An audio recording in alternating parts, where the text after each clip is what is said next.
Welcome to the Purpose Chasers podcast, where those who refuse to let odds or naysayers stand in their way come to chase and catch their true calling. I'm your host, Mark Crandall. In each episode, we shine a spotlight on artists and musicians who dare to dream bigger. You'll hear the real-world tactical moves these Purpose Chasers have taken to carve out their legacies, and I'll break down the marketing strategies you can swipe and implement today. Let's dive in and start chasing our purpose. Don't forget to leave a follow on Spotify or wherever you stream from. Let's dive into this episode.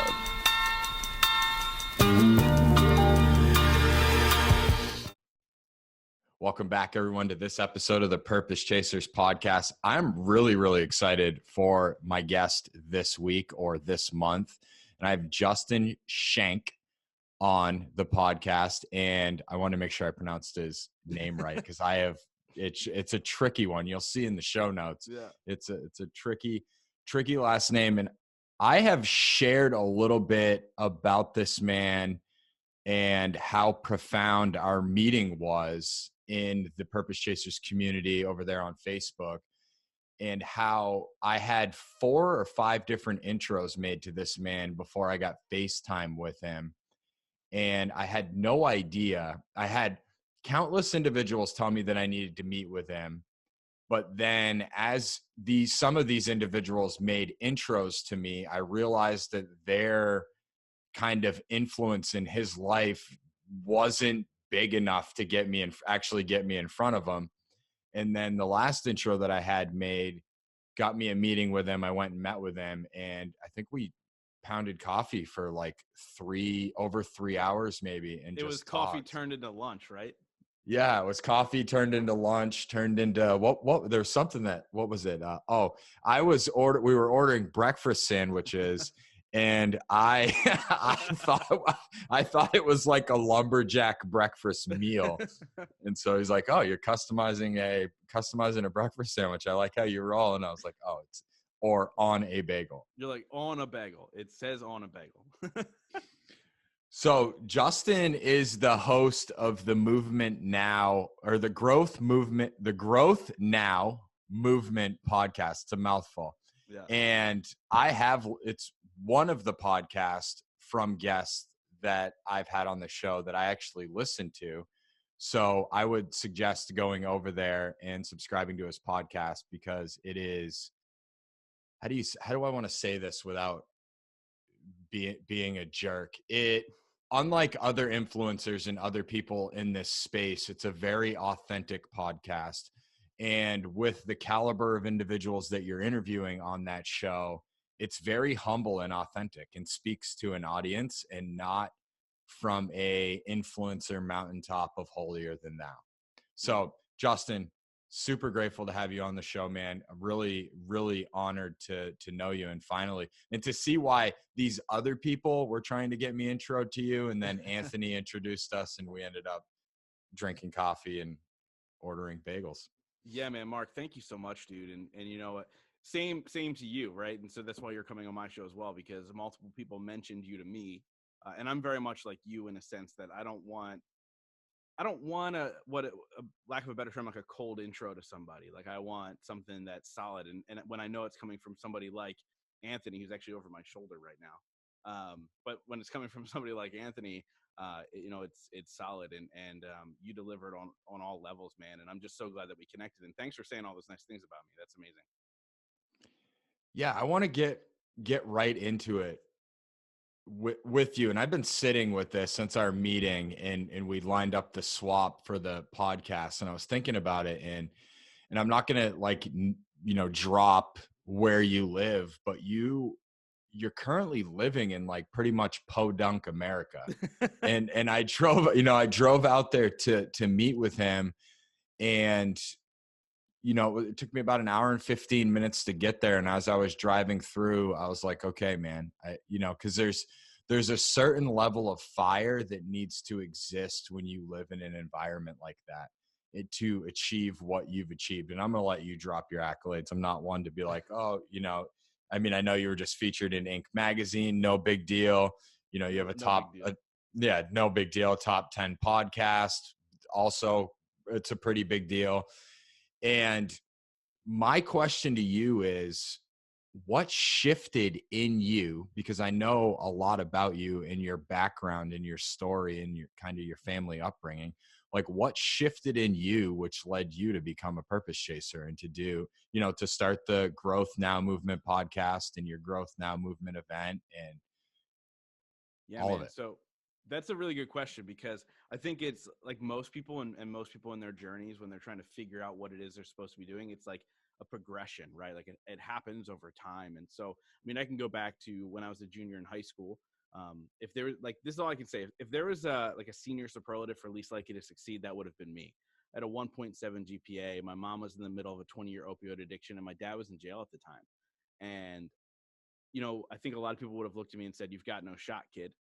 And I didn't know what I wanted at the time. Obviously, I was a kid, but what I knew I didn't want was what my parents were like the choices my parents were making, and I knew I didn't want to go down that road. And that led me on a journey of getting into like direct sales, getting mentors in my life, understanding that there was a life beyond, um, struggling and paycheck to paycheck. And I watched my mom's car get repossessed. Like, I've seen it all, right? And so I got this introduction into this whole new world of entrepreneurship and understanding that you can write your own path. And then there were a lot of failed businesses along the way, and going back to a job and trying again, then going back to a job, and going back to that 9 to 5. But when I look at it, the Growth Now movement was originally born, because I wanted to learn how to become a better entrepreneur. That was the original idea behind the podcast and everything that I was building. I was like, well, if I failed so many times trying to build a business, let me learn from some of the top people on how they did it, so then I can implement those things, right? And what had happened was, 5 months before my podcast launched, it was the worst day of my life. My mom finally lost the battle to opioids. And it was in that moment that it became so much more real to me, that it's not about financial success. It's not about, look at the thing that I've built. It's not about any of that stuff. What it's about is understanding how to love yourself, how to enjoy the journey, how to understand that even at rock bottom, there's still hope. And what I've found over the last 3.5 years and 280 something episodes, is that the rock bottom is our jumping off point. That's when we are given the opportunity to build something great. And so, my rock bottom when my mom passed away was the catalyst for what is now a podcast that gets played in over 100 countries every single week. Obviously a live event where people came last year from 15 states in Canada, and just so much more, man. And I just feel really blessed. But it was really a progression of living life, making a lot of wrong choices, failing a lot, but also being super self-aware that, everything is a lesson. Mm. Your mic drop. Thanks for coming to this episode. No, I'm just kidding. That was fast. Yeah, no, it's like the quickest interview I've ever done. No, it's, and for those of you who are hearing him speak, like truly hearing him, why he is on the Purpose Chasers, because you're seeing how aligned our stories are. And I had no idea when we sat down and started getting, drinking coffee. I'm like, oh, this man's like a brother from, my past that I didn't know that I had. And when I think about, I want to ask you this, Justin. So there was probably the first year and a half of me being an entrepreneur, and I didn't even know what that was, right? Like we'll get into that on your show, but I didn't even know what entrepreneurship was. Like, I had no clue. I was, raised in a work 9 to 5 until you retire. And, once you retire, then you, try to forget about all of the regrets that you have in life. And that's the life cycle. There was a period of time in launching my first book and launching the podcast and doing everything that I was doing for financial gain in the beginning, because that was a motivation in the beginning for me, that there was a piece of it that was fueled by this fear of being like my father or being like my biological mother. Did you have any experience with that? And if if you did, what was that like? And did it shift for you? So I didn't experience any of that. There wasn't a fear of being like my parents. And so one thing that I didn't say, uh, when I was telling my story, is that, like, my parents made really, really poor personal choices, but they were both really good parents, extremely supportive, and supported me in all my dumb ideas. And I always say my mom was my rock and my biggest cheerleader. even though she couldn't keep her own shit together. And so I didn't really ever experience that.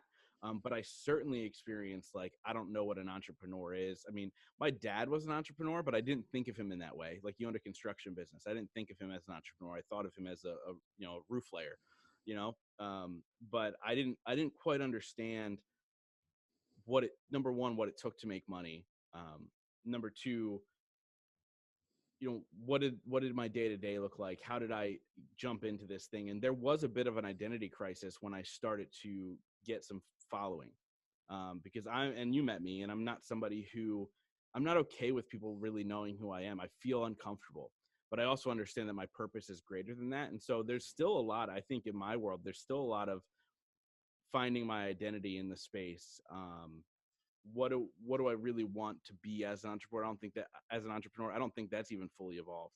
Um, I think I'm on this constant evolution of growth and trying to figure out what's the next thing. And so there's definitely some identity things going on at times, depending on the time of day and whatever. But I was fortunate enough that my parents, they were really, really good parents. And so it was never like, I don't want to be that. I just knew I didn't want to make their choices. Yeah, and that's, there was a lot of transformation and growth for me to get to the place of, like, my parents did the best they could, and little different circumstances in the sense that, they lost custody of me, my dad ran away, and I don't have much communication with them now, Mm-hmm. but they taught me everything that I need to know to be the greatest dad possible. They taught me how I don't want to be, Yeah. right? And I can't thank them enough for teaching me that, because I think you can get taught your greatness from negative quicker than you can from positive. It's just been my experience.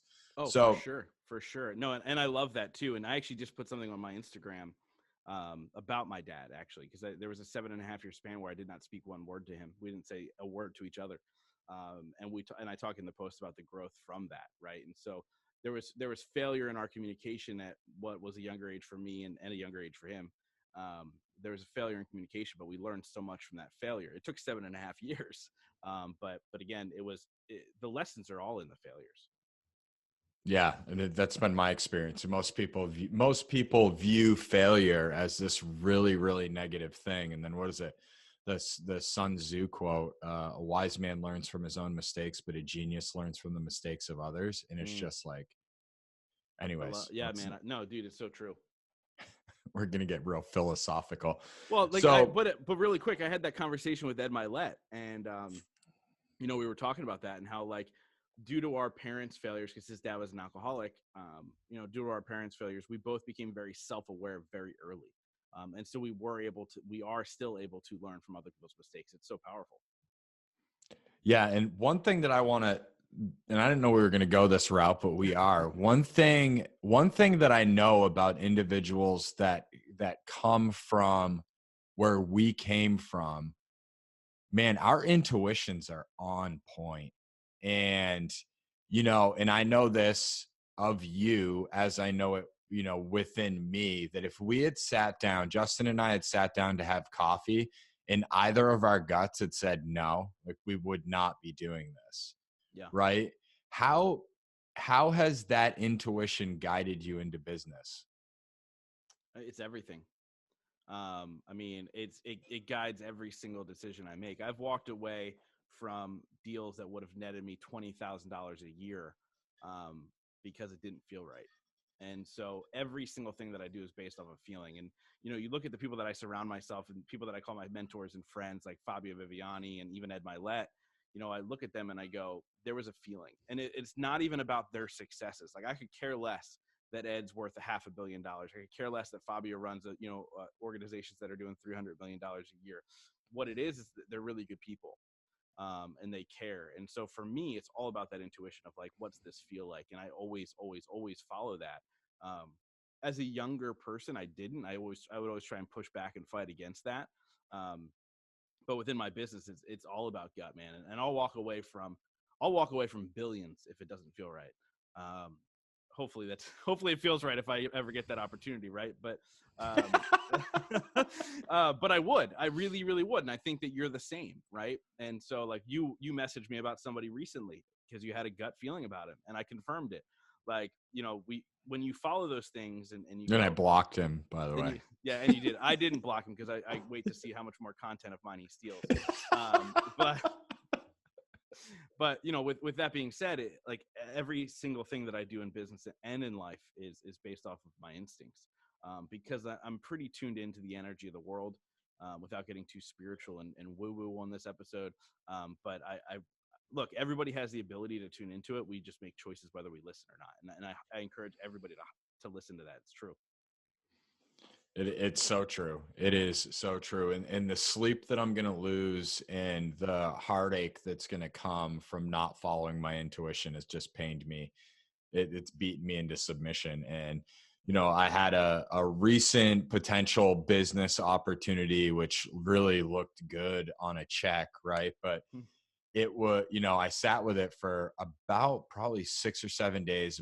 And my wife goes, what are you going to do? And I said, well, if I were to enter this relationship again, I cannot pretend like I'm not at fault when this goes the way that I know it's going to.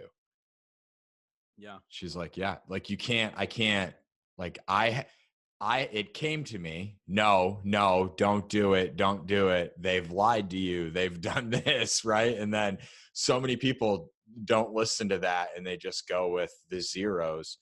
So, Justin, as far as my community, my audience, the purpose chasers, individuals that may still be working 9-to-5 jobs and, have a calling, maybe they want to write a book, maybe they want to launch a podcast, maybe they want to start painting again, like whatever it is, there are mental blocks and barriers that are preventing humans from following what I believe, and I'll share this. I believe that every human has a calling on earth. I don't believe that, I don't even know what the percentage is. Most humans never follow that calling. And I believe in a world when everyone follows what they've been called to do, and how cool of a world this would be. But everyone in my audience right now has a calling, or they would not be listening to this podcast. But they also have limiting beliefs and mental barriers that are preventing them from taking the actions. So when you were working the 9-to-5 job, or you went back and you failed in business and it didn't go, well, failure in business is nothing more than it not going the way that you think it's going to in your mind, right? So you're like, screw this, I'm not doing it. Yeah. Where did you get to? Like, what was your jumping off point where you were just like, you know what, like I am not going to live like this? And I remember I had a friend of mine take her life who, was in active addiction, and she took her life. And I remember vividly like contemplating after she, we went to her funeral and had all of her services. And I was like, wow, I only have one fear in life. My only fear is lying on my deathbed with regret. That's it. Yeah. What was your jumping off point, or your series of awakenings to just for you to be like, because I know what it takes to get to the level that you're at, because I'm on the path and I'm chasing, right? And it takes perseverance, because you have days where you're like, what are you doing? Yeah. No one's doing the thing I'm asking them to do. Like, what's going on? It's there's a lot of those frustrating moments, and even as your podcast continues to grow, which, by the way, I'm so jealous of your name. Nobody ever gets mine right, because I didn't understand marketing 3.5 years ago. But Purpose Chasers is so on point. But with that being said, I think it was a series of things. So first, you talked about the people that are a little afraid. Getting accountability, people that hold you accountable to those things in your life. Hire a coach, get a friend, a mentor, whatever. I mean, one of the first, I own a podcast production and coaching company. And one of the first questions I ask people when they come on, because every single person goes, I've been talking about starting a podcast for 3 years. I go, great. What day are you starting? What's the launch day? Choose it right now. And then I hold them accountable to that. But beyond that, I did that, by the way, when you look at the podcast, I started the podcast when I had a day job. And I had a co-host, and the co-host was really my accountability partner. And then the big switch for me was I was talking to a guy named Preston Smiles, I was interviewing him, and he goes, at any given moment, there are 75,000 people in this world that need to hear your message specifically from you. And I was just kind of caught off guard. And like, that number one, that's so powerful. The fact that there's people that need to, not want to, need to hear that message from me. And then I connected to the fact that at this point, and since then it's happened more times, but up until this point, I've had about 5 people reach out to me and say, because of you and your message, I decided not to kill myself. And so when people come to me and they go, I have this purpose, I have this burning desire inside of me, I want to write a book, but I'm afraid, or I want to start a podcast, but I'm afraid. If you don't do it, you're selfish. You are insanely selfish not to step forward and start living your purpose. And it might not look like what is in your head. It might not. I didn't understand I didn't know what podcasting was 5 years ago. I didn't know. I thought I was just going to be speaking somewhere, maybe write a book, right? The book still hasn't happened. But like when I look at this, I go, you cannot be selfish. You can save lives. You can save a life. You can impact somebody. You can give a different perspective to somebody and completely change their direction in life. And if you don't step into that, you're being extremely selfish. And that to me is the greatest motivator, because I'm not selfish. And when if somebody were to say that to me, I'd be like, screw you. I'm not selfish. Okay, then step up. Start chasing what it is you feel is right. And look, if you think it's writing a book and it seems daunting, start blogging. If you think it's speaking on stages, start podcasting. If you think it's this, just start with something. It might not be the end goal yet, but if you just start with that little bit today, it'll change everything. And then you'll get that little, when listeners like reach out to you from your show and they're like, oh my God, I love that. Oh my God, that was so impactful. That's all you need to keep going forward. That's it. And you'll get it. The second you go out there in complete vulnerability with your purpose and what is then going to become your business, that is going to change your life, and you are just going to feel good. Look, money's important, and I would love a lot of it, right? And I want a lot of it, but it's not what drives me.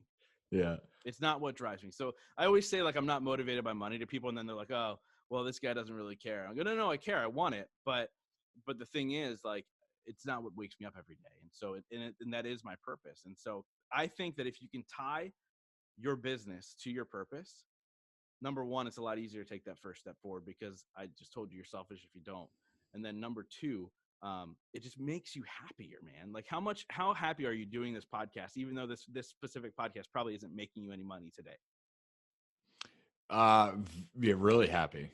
Yeah. I mean, this is like Phil. I'm fired up right now. Yeah. I mean, this is why you get it. And hopefully those listening will get to experience it. Like there's nothing like it. Like Justin's been in my sphere and he's super humble, but he's kind of a big deal in this space. So probably not even kind of, he is a big deal in this space, and he's going to be so humble about it, but his name gets dropped all the time. His podcast gets dropped all the time. Like he's someone of influence. So to me, it's a big deal. And I really like, it's my calling to talk with people about their before, because I've had pretty, decent, even, when I had Hal on a couple weeks ago or a few months ago, whenever the hell it was, when I had him on, to get him to reflect on what it was like before he started, and he shared, and I brought it up in the podcast episode, he shared about, in his mastermind, he said, how many of you want to write a book and you want that book to be a vehicle to get you to where I am today? Everyone in the room raised their hand. And he goes, okay, write that book and promote it for 10 years and don't make anything until the 10th year. Yeah. And then he sent us all on break. And I was like, wow, I get it. You know what I mean? Because there are like the thing that you just said really hit me hard, because I have this member of the Purpose Chasers community, Margaret, and she sent me a message last night and posted within the Facebook community. And I had my wife come read it. And yesterday was a day when I was like, man, like I could go all in on digital marketing. I could sell anything to anyone and make a lot of money. I'm pretty good at sales, right? And I'm just like, why do I keep putting so much energy into the Purpose Chasers podcast and the community? And I'm building out a new members area and like all of this stuff. Like, why do I keep doing it? Margaret. Margaret's Yeah. why. She 'Cause sent me that message and I was like, yeah, wow. this is, it's called purpose chasers. Like, this is your purpose, right? Like, making money is just the vehicle for you to fuel the purpose. That's when I say to people, like, sometimes it's not what you've envisioned for yourself. Sometimes it's not, sometimes it's not the podcast that's making you the money. It's the other thing. Sometimes it's not the speaking that's making you the money. It's the other thing, right? Or whatever that looks like. And we only talk like that because that's the world we're in, but there's so many different ways that you can kind of explore that, and I think for me, you go back and you talk about, like, what do you say to people who are afraid to, like, start doing it? Go back and listen to my early episodes. I sucked. I was a terrible interviewer. I didn't know what to do next. I stumbled. I still stumble all the time because that's me. But it's just one of those things where, like, I was terrible. And just 2 days ago, Gabby Bernstein emailed me because I just had interviewed her. The episode's not out yet. But I just interviewed her, and she goes, "You're really freaking good at this podcast thing." Gabby freaking Bernstein, multiple time #1 New York Times bestsellers, because it takes time, right? So, like, you, number one, step into it and suck, and then slowly get better. I mean, it took a lot of time to get that type of response. I mean, Ed Milet said the same thing to me, which still blows my mind. But it's one of those things where you have to just start. And don't worry about the noise. Don't worry about the people that might make fun of you, dude. Because you know what? People that I see out now when I go out on the town, in my town, people are like, "Oh my God, Justin's in the same restaurant I'm in right now." Like, it's really, really weird to experience that, because it's the same people that 3.5 years ago, they were like, "You're doing a what?" And it's called a what? And because they didn't understand what podcasting was, right? And so sometimes you have to shut out the noise and just start moving forward, because I guarantee you, at the end, those same people will be standing up and applauding you. It's so, I just got goosebumps when you said that. It's so true. It is. I mean, I think about it, and you've been doing this a little bit longer than I have, and I think about it, and I think about when I started, and I think about the limiting beliefs that I had. And here's really what keeps coming up for me in this interview with you is this whole game is about confidence, and there's levels to confidence. And if you don't start, you're not going to get the confidence to get on stage, to whatever it is that you want to do, whatever you've been called to do.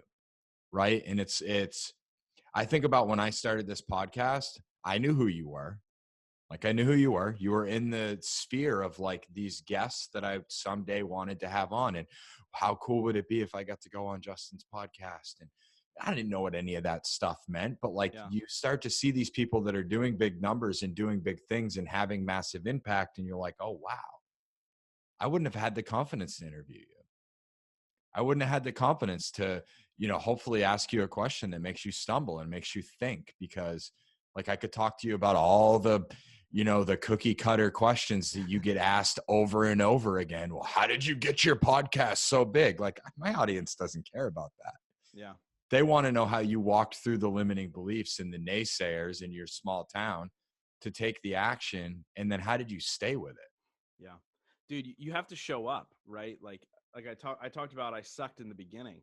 I just interviewed Trent Shelton the other day, and he talks about how the first time he ever spoke on stage, he was terrible.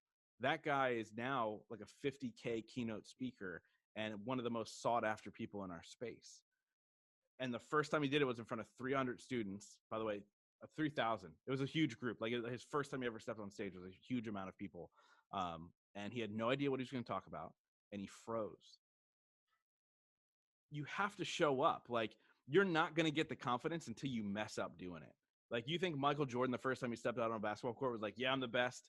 No, the confidence came later. It came with the work. It came with the reps. It came with the games. It came with the practices. And that is everything that we do. And that's everything from you being really good at sales, to me podcasting, to whatever. But you have to show up, because I sucked. You sucked, I'm sure, at some point. Like, there are some people that are just really smooth and they're really good at sales from day one. That might have been you, but that's a very small percentage of the human race. Like, most people have to work for it. Yeah, and I don't even I'm not even a big fan of selling. I'm a fan of offering, opportunities for more, right? So I think what makes me so good at sales is I don't really care about the sale. I care about the human. So I want to find out why we're on the call. Like, what is there? And even if you don't decide to take the next action, like we're on this call, like how can I bring value? Because something that you keep saying that I really want to highlight is that you don't do this for the money. And yes, I do want money, right? Like who doesn't want money? Yeah. Yeah. I Right. think they're liars if they say they don't. Yeah. Yeah, absolutely. They're so spiritually enlightened that they're immune to the quest of money. Like I get it. Seriously. They're immune to But bills, right? yeah. But the thing that I keep learning over and over and over again is the amount of impact, the quality of impact that I bring to the world is a direct reflection of money that comes into my life. Yeah. So the more value I bring to the world, the more money comes into my life.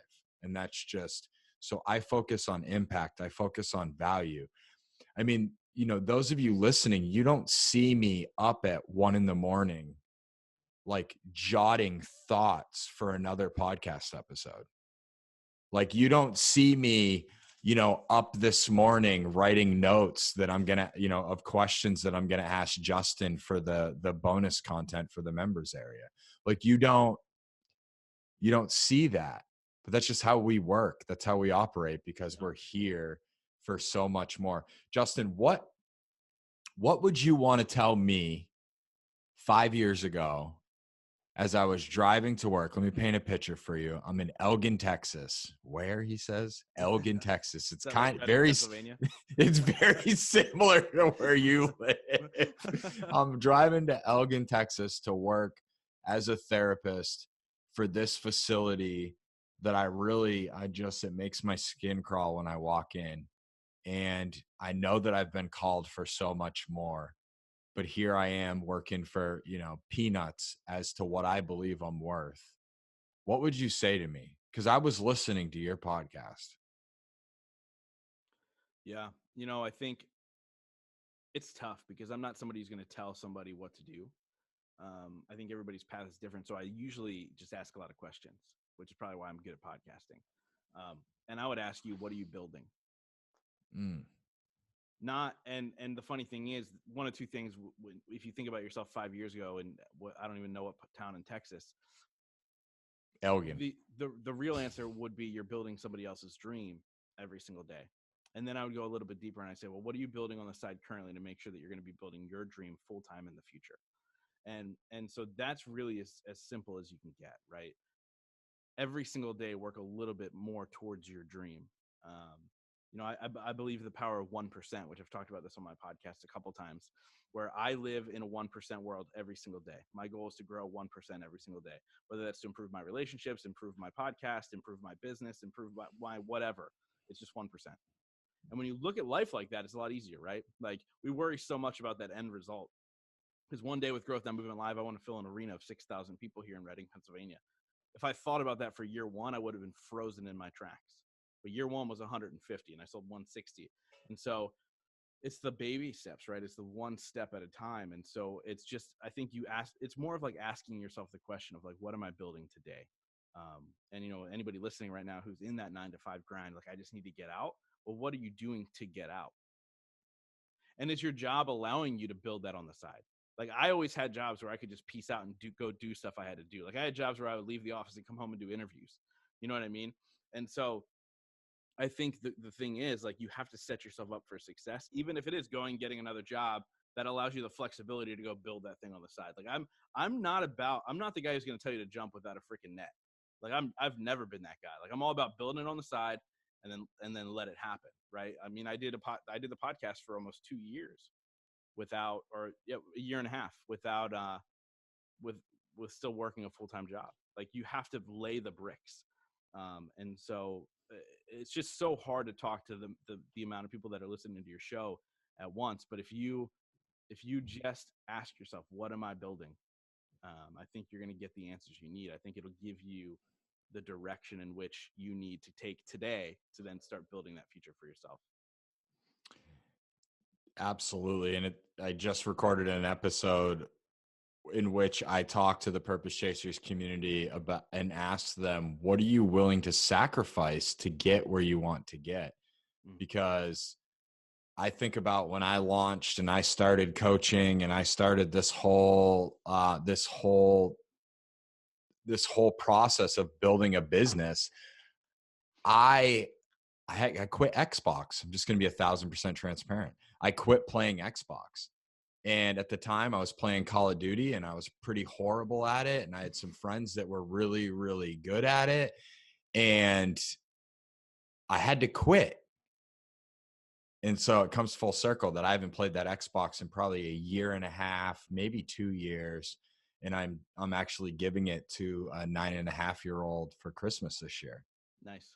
He asked his mom for an Xbox and all kinds of games, and we're going to go buy him a new one. And I was like, well, why don't I just give him, I'll buy him a new one, but why don't I just give him mine? Yeah, that's cool. So Justin, what are you working on right now that just fires you up? Dude, I mean, it's continuing to build out for Growth Now Movement Live 2, which is in May of 2020, and it's funny because like after the first year, everybody's like, "What's next?" And I was like, "I'm just gonna do it again and just double it in size." And so that's my goal for this year, and it's still really, and the reason I'm so passionate about it is it's literally that burning desire to continue to grow that thing, and continue to impact as many lives as I possibly can, and so. Growth Now Movement Live 2020 is the burning passion desire right now, which is where I spend most of my time these days is focusing on that and building it out the best I can, obviously offering an incredible speaker lineup and movement makers and all that stuff. And so just really, really excited about that. And, beyond that, I just made a declaration to my girlfriend. So the book will be coming out in 2020, which is exciting as well. So mark that down. By the way, me doing this on your show is holding myself accountable for this. Oh, I'm working on my third book, so I got you, bro. Yeah, it's crazy. So there's a publishing company who wants me to write a book, and so we'll be working on that in 2020. So I'm fired up about that too, because I think that's just the catalyst to do the next thing, right? But yeah, man. So those are the two things right now, and hopefully people can find me and check it out and hear the podcast and see what they think. What would you say, and I got to share with the audience, I'm going to be participating at Justin's event, which more details to follow. I wasn't sure if he wanted to disclose it on. No, you're good, man. I'm so fired up about you coming in. Like it's funny because we met. And so first of all, you had said something in the beginning that I want to make a asterisk to. You said we're swapping podcasts. It wasn't about swapping podcasts. I asked you to be on my show. You then returned the favor. I don't swap podcasts. People try all the time. I'm not into it. So I wanted you on the show because you impressed me. It was one of those things where I was like, your story needs to be told to my audience. And then I just took it to the next level and I was like, dude, you need to just come on the stage at Growth Now Movement Live. And so you're coming in as a movement maker, which to me, honestly, like is the most important piece to the event. Because it's really about you help build the community, you help build the connection, you help bring people together, and you also teach. And so it's one of the most important roles, if not the most important role of the whole entire event, man. I'm just excited that you're going to be there. What are the dates on that for the audience? I know what they are, but I want to share because I really, man, I guess I got to share this before we get off the horse of this event. Is so when Justin and I were talking, and I told him about my experience with events and how I wasn't attending any in 2020 unless I was, and I wasn't like plugging. I don't think you could sense any motive of me trying to, because I didn't have any that I knew of consciously. Right. And I was talking about all these events and how they're all just like really hypey and salesy. And I'm just like, I'm over them. Like, yeah, the networking's good. Once in a while you meet somebody who's good. And so I would go to these things for networking and hoping to meet somebody. And I just got burnt with him. And then he started talking about his event and the community that he's building and like what he's pulling together and like what he's doing. And I was like, oh, wow. So he was like, would you attend? And I was like, yeah, I gotta sit with it because I made this declaration. And then he hit me with like, no, will you be a movement maker at the event? After he just told me no one's ever a movement maker unless they've attended the event. After he told me that I know of 2 of my friends have like reached out to him to try to get themselves at his event. Right. And I'm like, oh, wow. Cause they knew that I was interviewing you and none of them know. Now they're going to know the secret's going to be out. Yeah. Look, so, and I don't, here's the thing. and obviously if they're going to listen to this show, they'll hear the whole thing about how I invited you and I didn't necessarily invite them, and they may have said stuff. But it's not meant to hurt anybody's feelings. The reality is, I mean, I've been pitched for people to be either speakers or movement makers to be a part of my event more times than I can ever count. Like I literally screenshot every one and send it to my girlfriend. I'm like, up another one. It's if people are pitching themselves to be on my stage, they don't know who I am and they don't understand my purpose. Therefore, I can't say yes, come on, because it would not fall in line. Like you're looking to serve yourself. People are like, how do I become a guest on your show? I go, keep grinding, do something impressive, and I'll invite you on my show. Like that's that's who comes on my show. It's people I admire, it's people I follow, and it's people that are either clients or really good friends of mine, and that's it, man. And with you, I met you. There was no motive. We were introduced by a really great person who happens to be one of the keynote speakers at the event. Who happens to be looking at us over your Yeah, shoulder. yes. Yeah, Anthony Trucks, who's one of the keynote speakers, and I can't freaking wait for him to freaking tear the roof off the place, man. But it just was the perfect storm. And that's when I go, hey, I want you to come along for this ride with me, and be a part of it. Because for me, it's still a ride, man. I'm still learning. I'm still growing. I'm still trying to figure it out. And so the people that I invited are people that I want in my inner circle to come along for the ride. And I know that their intentions are correct. And that's about it. It was never meant to hurt anybody's feelings. I don't ever try and do that. Like somebody just messaged me the other day and it was like, yo, how do I get on your stage for your event? I've known this guy for a while. And I just sent him back and I go, honestly, man, I go, be a part of my life. Like if you want, come to the event, buy a ticket, be a part of it. Their attendees last year were movement makers this year. There's a movement maker who's now a keynote speaker this year. It's about the evolution and growth, hence growth, now movement, that I can then show the people in the audience, like keep stepping into your purpose and you'll end up on this stage one day.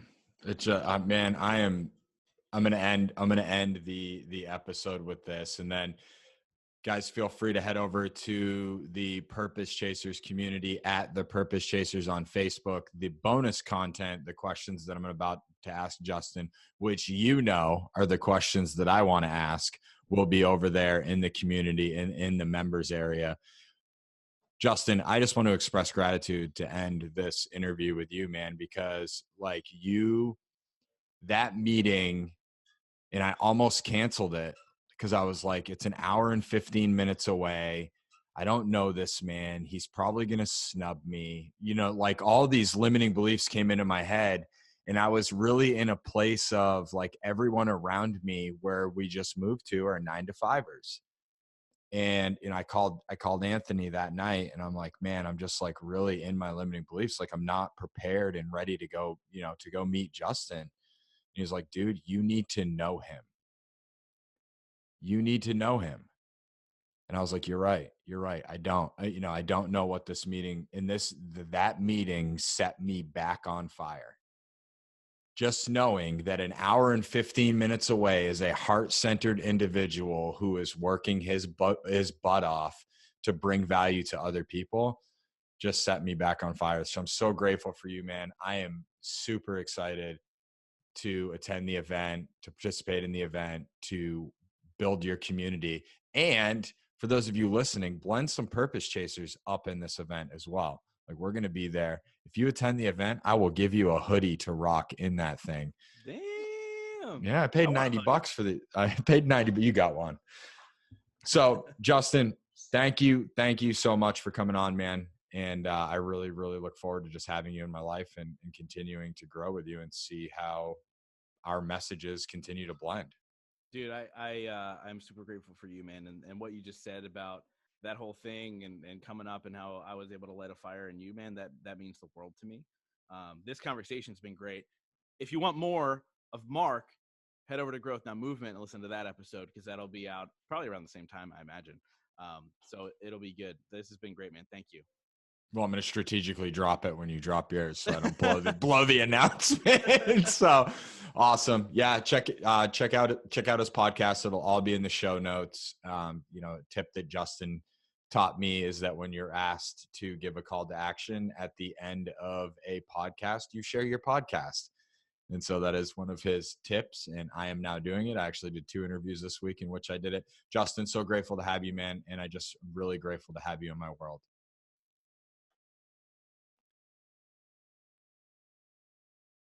pause. I just give a pause. So yeah, because it's yeah, still recording.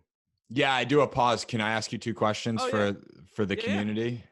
So, Purpose Chasers, this is the bonus round with Justin, and what a fire interview, man. I am just super excited. I'm really excited to attend your event, and not just attend it, to be a part of the event, because it's something I don't think it's going to happen in 2020, but 2021 I would like to launch the first Purpose Chasers event.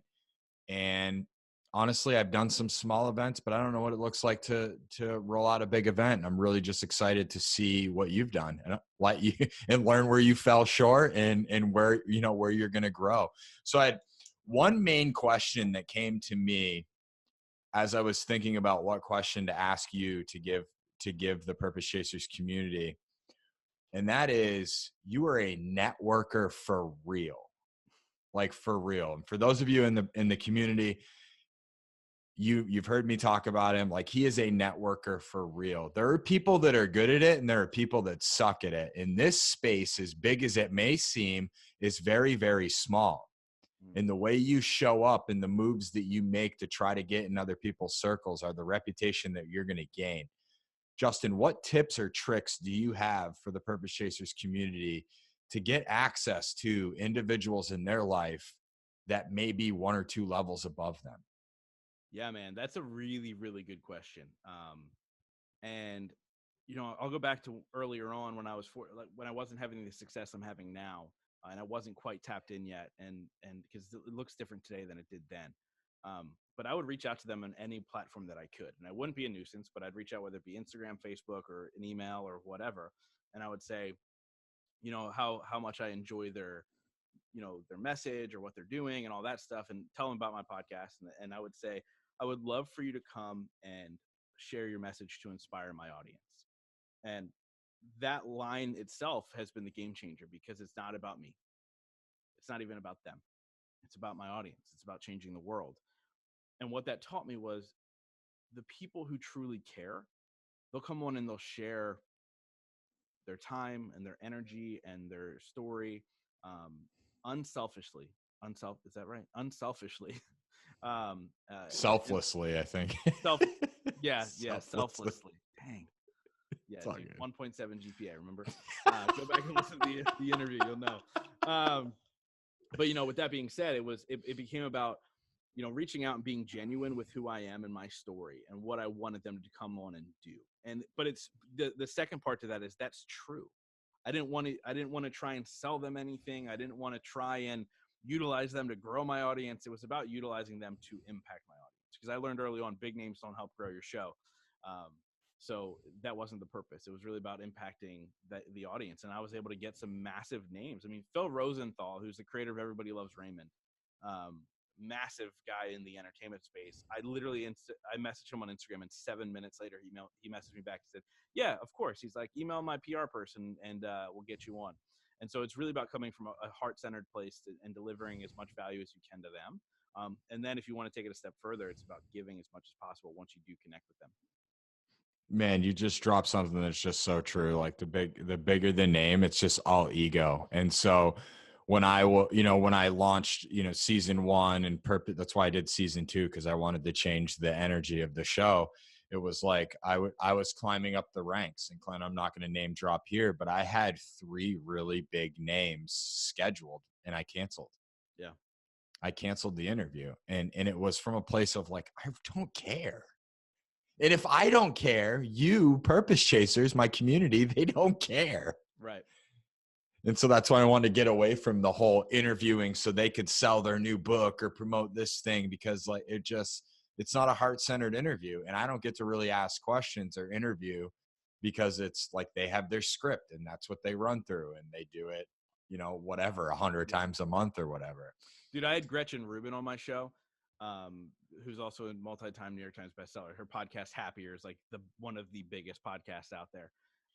And she was a great interview. I didn't even talk about her new book at all. I talked about her first book, because that was more interesting to me. And so for me, it is that whole idea of like going out there and it just being about the audience, for sure. Awesome. Justin, thank you so much.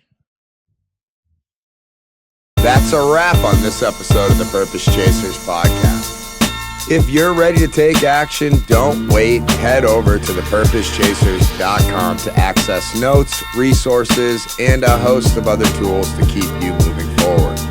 And if you want to supercharge your digital presence, visit scaletosaleconsulting.com to partner up with my team and amplify your impact. Let's turn your purpose into your biggest asset. Until next time, keep chasing, keep creating.